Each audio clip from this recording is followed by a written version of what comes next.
truck in the sun. I have to let it sit out here in the sun for a little bit to unstick the windows. They're all frozen shut. I cannot get them open. This is the dark side of the moon here. Let me get you out of the sunlight. There you go. Yeah, I know. It's a goofy place to park, but it's a place nonetheless. Let me set you guys down. How about right there? Are we recording? Is this thing on? So I'm coming to you today from the beautiful Cascade Mountains of Central Oregon with the Suburban. We're checking out just some of the back roads of this beautiful land that I'm so fortunate to have the opportunity to shepherd. Do you really own land? I don't know. It's cold, man. Last year this time, remember, we were under 3 feet of snow, and it gets down into the 20s at night, but we've had quite a bit of rain, and decided to come up here with the dog and ring in the new year up here, and I didn't get any video footage. Here I am on the last day. I'm just kind of checking out, making sure all the gates are closed, checking out the roads and fences, and then I'm going to head back into the big mean city here in a couple hours. But I thought I'd make a video to kind of get you guys caught up on things I may have left you hanging. Not really hanging, but I left you with a cliffhanger, I guess. I don't know, whatever. It is what it is. Back in December with my last job, and here we are, you know, just kind of an update video. So I thought I'd put this together. Let's see if I could make this make sense and not make it last 30 minutes. 2017 sucked. I'll flat out say that. There were plenty of good things about 2017, but unfortunately the negative aspects of any year tend to outshadow the good. In the last 12 months I lost 6 family and or friends that were very near and dear to me. 6 people. And it sucked. They were very close to me. 2 of them I was very involved in their end of stage day-to-day care, so that makes it a little difficult. I mean, you know, people come and go. I've lived on this planet long enough to know that, you know, people come and go in and out of your lives, whether they die or they move on to other things out of your life. You know, things happen, I get it, but to have that many happen with that many good people that were near and dear to me made it a little difficult. Now, there were a lot of good things that happened too. My daughter graduated from college. You know, above that, it just, work was just crushing me. I got really, about halfway through the year, and I kind of toyed around with the idea about cutting back or retiring or giving it up completely and being a door greeter at Walmart or something, because I was just sick and tired of working 6 or 7 days a week, 60, 70 hours a week. For the last 14 years, that's pretty much what I've been doing. And I've toyed around the last couple of years to really scale back or change. And I never did, but 2017 and 2016, back-to-back years, just absolutely destroyed my spirit in being self-employed and working for nothing.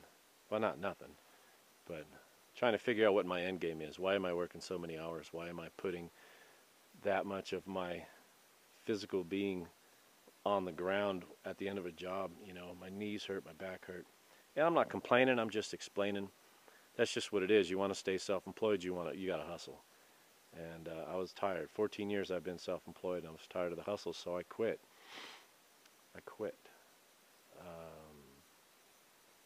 Sometime in September, I think it was September of 17, a job listing came out for a pretty cool organization.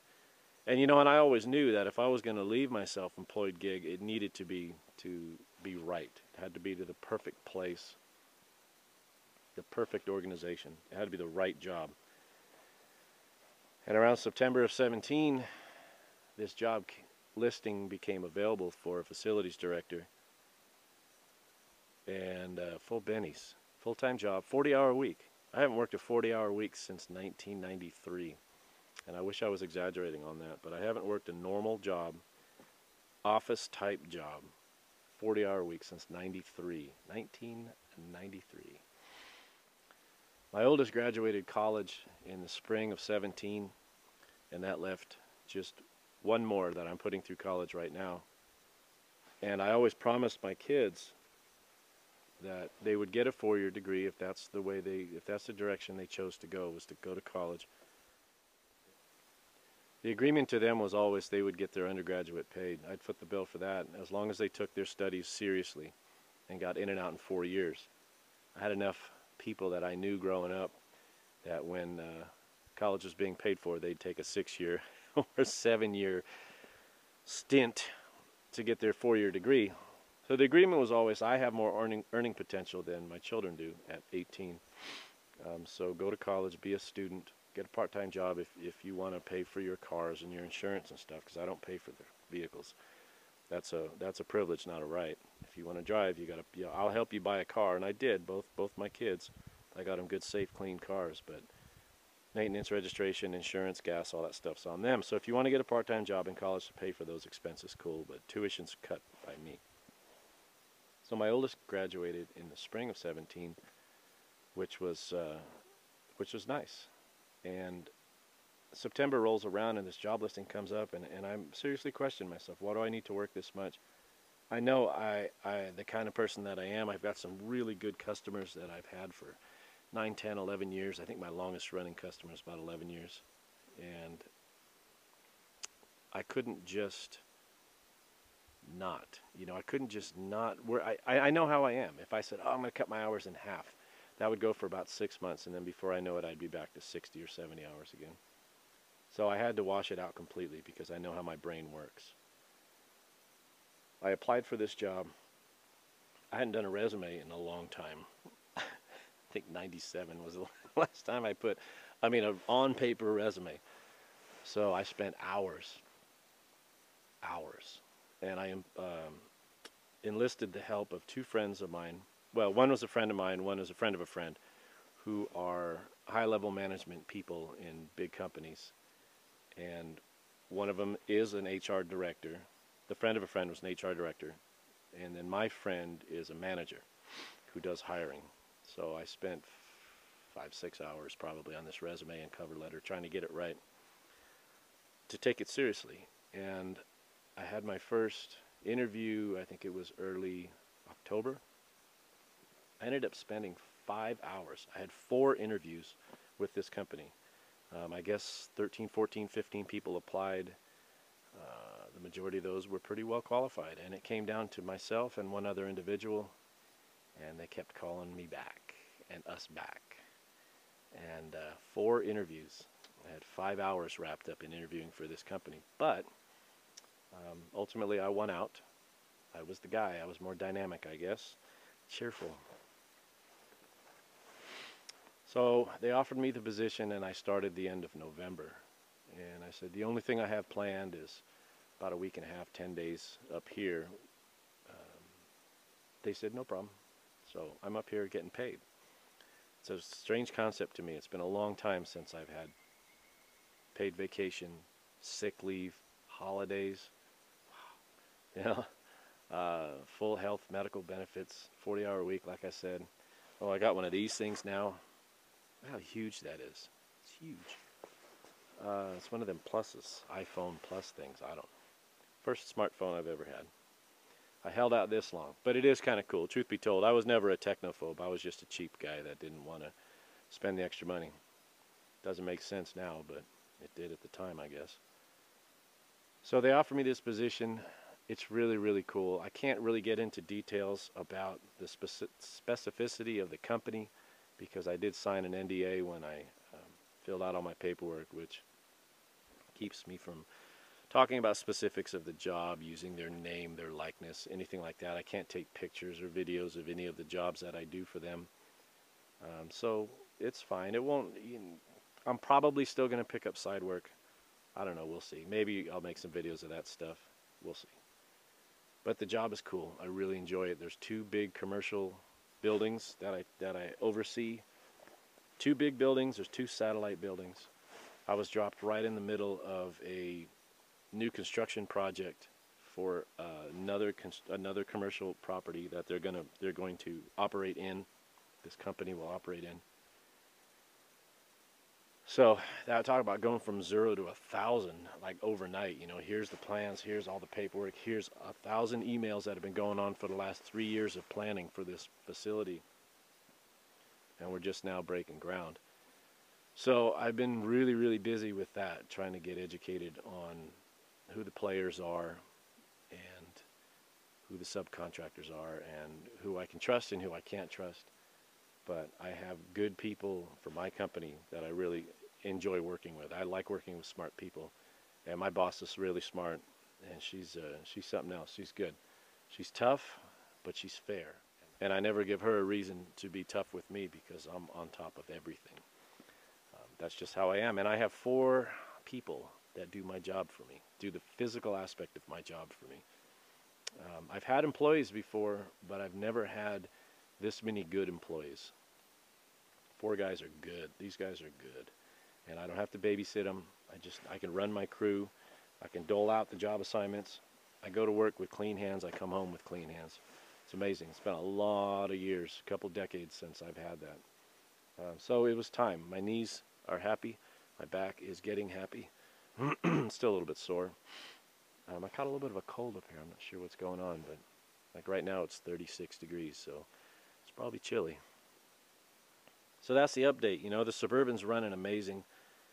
I got it up here. I went wheeling in the mountains. I didn't take you guys along. I had a camera with me, but I didn't take you guys along just because I was concentrating on not rolling down the side of a mountain. And it was just me and the dog, and you got to be careful. You got to pay attention to what you're doing. So I didn't want to distract myself with a camera, but you can see the condition the truck is in, which makes me happy. It's been a few years since I've had the truck good and muddy, so it'll be a few hours on my back with the steam cleaner, but it's all worth it because the truck is really running well. I'm very, very happy with this Suburban. Once again, I was really leery to get on the road. You know, I hadn't had this thing on the road in a year. And, you know, it left me down. It catastrophically failed. But we seem to be doing pretty decent. Pretty decent. So that's where we're at. We got ourselves a new job. I hope to be able to get back on these long-term projects that I have never been able to get to because of my hourly schedule previous to this employment.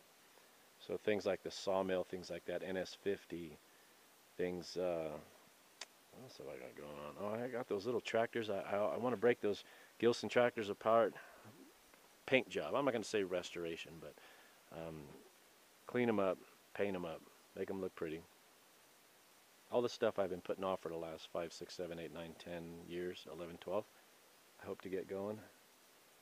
But I'm going to turn the under truck cam back on, and I'll roll you out of this video with a little bit of driving on the truck. We'll see if we can get stuck. So thank you guys. I appreciate you sticking with me. 17, like I said, was weird. My videos were kind of not really focused. The videos were spaced apart longer than I want them to be spaced apart. I'd like to put up 1 or 2 videos a week, I think, is when I have good content. I think that's pretty decent expectation. Tell me what you think. I'm not much of a vlog guy, but if you like this vlog setup, maybe I can do stuff like that, because I'm not going to be able to film anything work-wise. But we'll come up with something. 18's a good year already. We're a few days into it. I left the dog at the house because she just goes nuts up here, in a good way. She's a good dog. Cleo's a good dog, so I'll catch you guys later. All right, gotta go, gotta run. See you.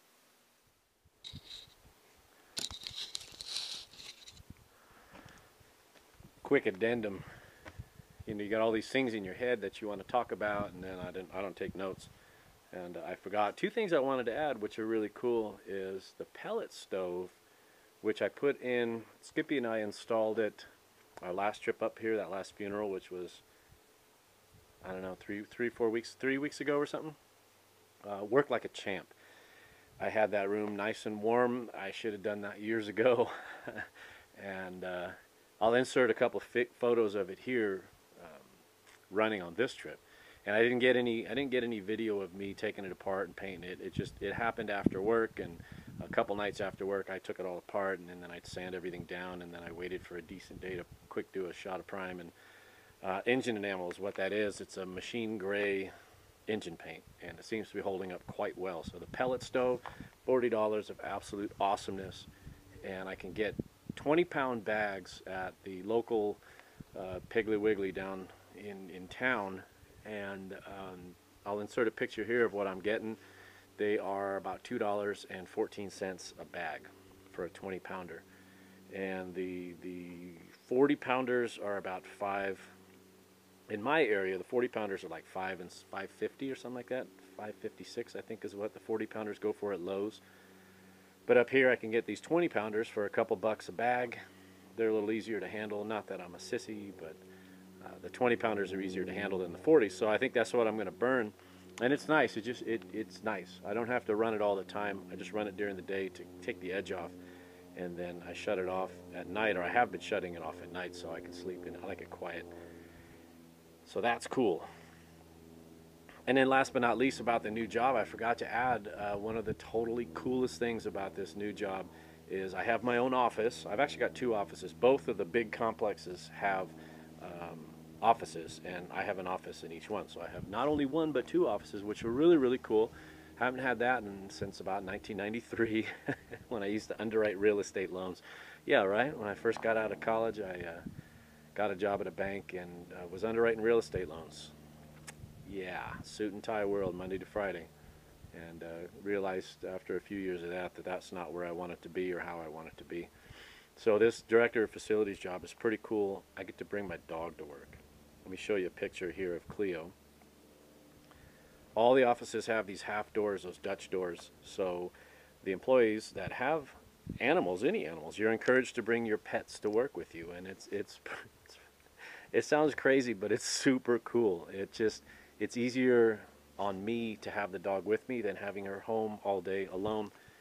Way less stressful, and we get to hang out, and she's got a bed and food and treats in both offices, so she makes herself right at home. It took her a few days to get used to all the sights, sounds, and smells, but and of course the visits, right? Everyone loves Cleo. And yeah, so I mean, how could you not love a job that allows you to bring your dog to work? Pretty cool. Pretty darn cool. So that's about it going on to the old ranch stead. I have to put the weight in the tire, the ballast and the tires of the 48 8N. Haven't done that yet. That was another project too I was hoping to get to before this winter, but it looks like it's going to be a light snow winter. As you can see, there's nothing. Right now it's 43 degrees. It's a couple hours after when I first shot the first segment of this, and it's chilly, and it drops below freezing at night because it was really icy this morning, but and we got water. It's just the cold and the water haven't hit at the same time. It was 5-6 inches of snow on the ground. Then it got into the 40s and some rain, and it all went away. So they're expecting more in January, later this month. And January, February are usually the biggest snow months anyway, up in this region at least. So that's it. You know what I mean, Jelly Bean? Thank you guys for hanging out. Talk to you guys soon. Gotta go. Gotta run. See ya.